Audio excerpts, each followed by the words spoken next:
এবং আমরা ক্ষমতায় যেতে চাই না, আমরা এমপি মন্ত্রী হতে চাই না, আমরা ইসলামকে ক্ষমতায় নিতে চাই। ঠিক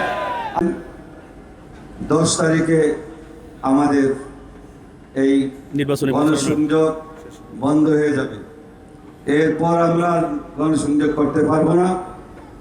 তাই আমাদের কাজ কি এখন? মানুষের ধারে ধারে গিয়ে ভোট চাওয়া।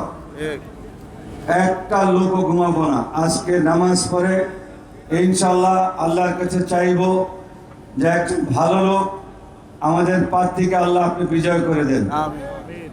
এইটা আল্লাহ সবকিছু পারেন ইনশাআল্লাহ। এবং আমরা ক্ষমতায় যেতে চাই না, আমরা এমপি মন্ত্রী হতে চাই না, আমরা ইসলামকে ক্ষমতায় নিতে চাই। ঠিক আমরা ইসলামকে সংসদে নিয়ে যেতে চাই। ইনশাআল্লাহ।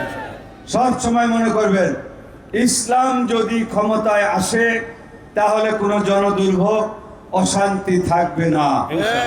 ইসলাম ছাড়া মানুষের মুক্তি নাই, ইসলাম ছাড়া মানবতার মুক্তি নাই, ইসলাম ছাড়া শান্তি নাই। এই জন্য ইসলামকে আমরা ক্ষমতায় নিয়ে যেতে চাই। ভাইয়ের আমার, আমি জানি এই জন্যই কিন্তু হাত পাকায় মানুষ ভোট দেবে। ঢাকা 7 আসনে মার্কা আছে, হাত পাকায় ভোট কোন মার্কা? আলাদা আব্দুর রহমান সাহেবের 7 আসনে এলাকাবাসী শান্তির প্রতীক, বিজয়ের মার্কা, ইসলামের মার্কা, ন্যায়ের মার্কা আব্দুর রহমান সাহেবের। ভাইয়ের আমার, মানুষকে বুঝাবেন, বলবেন খারাপ লোককে ভোট দিলে গুনাহ হবে। ঠিক যত গুনার কাজ করবে আপনার গুনাহ হবে। কাল কিয়ামতের দিন আপনার আমলনামায় এই গুনাহগুলো উঠিয়ে দিবে।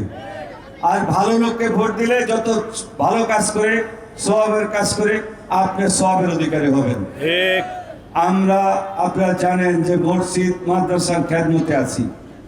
আমাদের টুপি সব সময় থাকে, আমাদের জুব্বা সব সময় আছে, আমরা পাঞ্জাবি পরি, আমরা পাজামা পরি, আমরা লুঙ্গি পরি।